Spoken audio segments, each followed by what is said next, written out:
Magluto na naman tayo ng version ko ng Shanghai. First, ito yung mga recipe ko. Kenchay, carrots, anong ba tawag nito? Onion chives. Sibuyas, tsaka kunting flour, pang binder natin dito sa meat. And kunting seasoning, oyster sauce, and salt and pepper and eggs. And then, may sesame oil tayong pampabango lang. Wala lang, optional lang yan, pampabango. Tsaka kunting liquid seasoning din. Depende naman yan sa version niya. Ito naman version ko. Tsaka ito yung lumpia wrapper na ginagamit ko. Ito talaga yung pinaka-secret sa lumpia. Kasi, ewan ko baka kakaiba yung lasa nito eh. Kasi sa palengke, tsaka madali siyang gamitin pang balot. Kasi sa palengke, laging napupunit. Hindi na magandang klase talaga. Okay. So, we start mixing. Yung mekos-mekos na lang natin to lahat. Salt and pepper. Seasoning.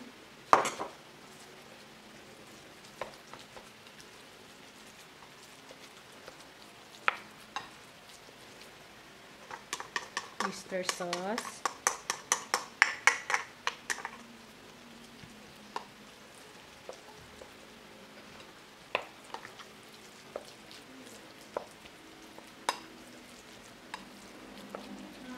Eggs.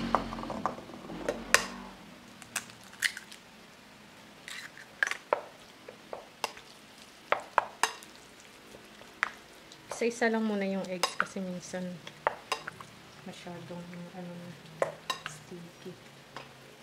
Tapos sunod natin ang ating mga veggies. Bawang, sibuyas. Para kumapit agad yung lasa. Halo-haluin lang muna natin.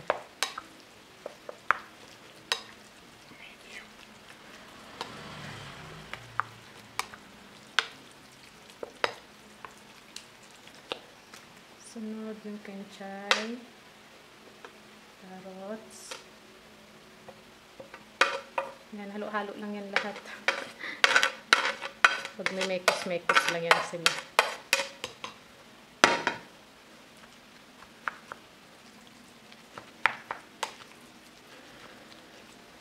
Tayo naman lahat, may sarili naman tayong recipe. Kanya-kanyang lang kung anong option natin. Kung anong meron sa palengke.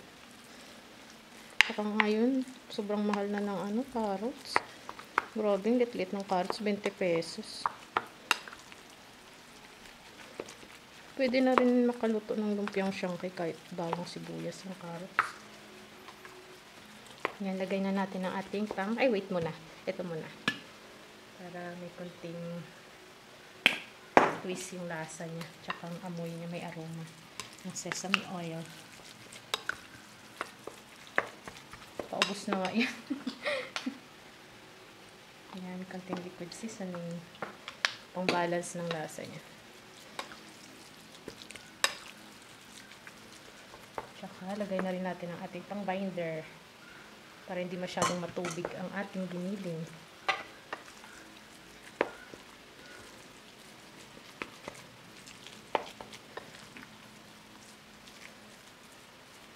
Halo-haloin mo lang yan.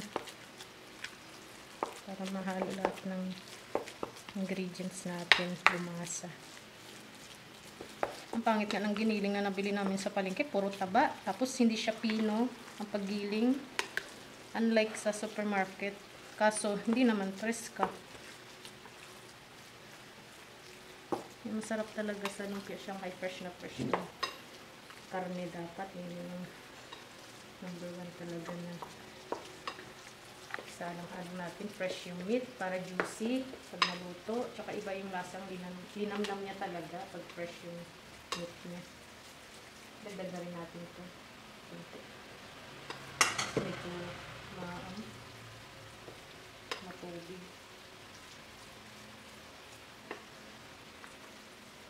Ayan. Okay na. Pwede nang balutin. Ano muna natin? Set aside muna natin mga 5 minutes bago balutin para mag-marinate yung lasa niya. Mag-combine talaga. Okay na rin yung 1 egg kasi large size na rin naman siya.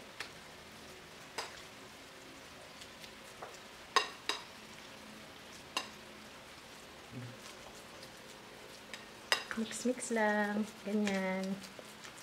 Ay, diba? Ang dami nito, oh. Magtatabi na rin ako dito ng panghalo mamaya si spaghetti kasi masarap talaga to. Magtatabi talaga ako dito ng konti panghalo sa spaghetti kasi malasa na siya. May kakaibang twist din sa lasa ng spaghetti. Kasay. Tsaka mabango.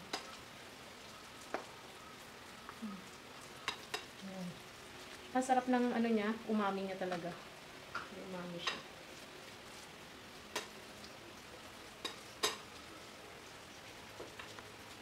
Ayan, ako na.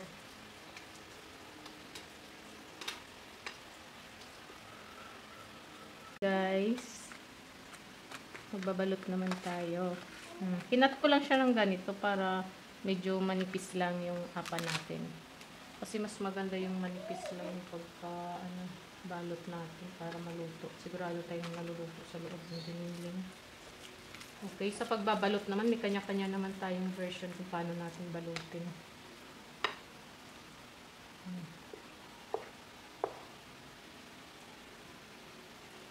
Wala ko charitang, hirap naman ito. Sungkit to. Maglalagay lang tayong konti. Yung tamang-tama lang sa half pa, hindi sobrang dami talaga. Kasi pag makapal yung meat natin lalagay, hindi natin sigurado kung naluluto talaga sa gitna. O at least, food safety. Pagpasensya nyo ng pagbabalot ko, ito talaga pinaka-weakness ko. Hindi talaga ako marunong magbalot ng lumpia. Basta lang ako makapagbalot. O, diba? Ang ganda pa rin. May kanya-kanya tayong version. Huwag yung papel ang version ko. Okay. Isa pa. Ayan. Kawasan natin konti. Para medyo manipis lang. Okay. Ayan. Diba? Basta ganito lang ako magbalot. Bahala kayo dyan. Ayan. Pasensya nyo. Tignan ko muna yung ato. Okay. Sa mainit na mantika. Low fire tayo. Para sigurado tayo.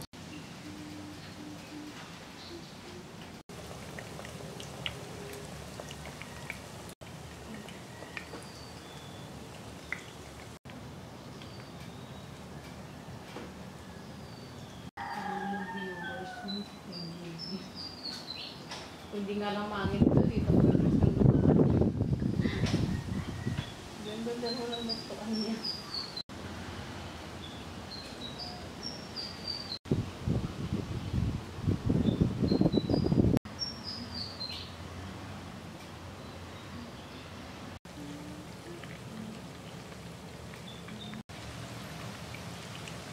Isa pa pala. Hindi pa konti.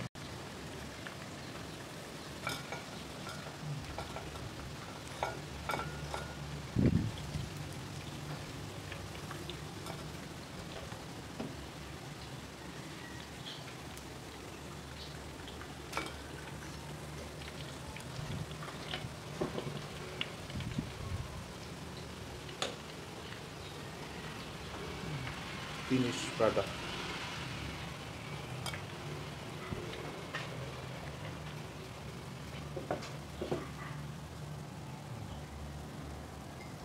Crispy. Di ba ba?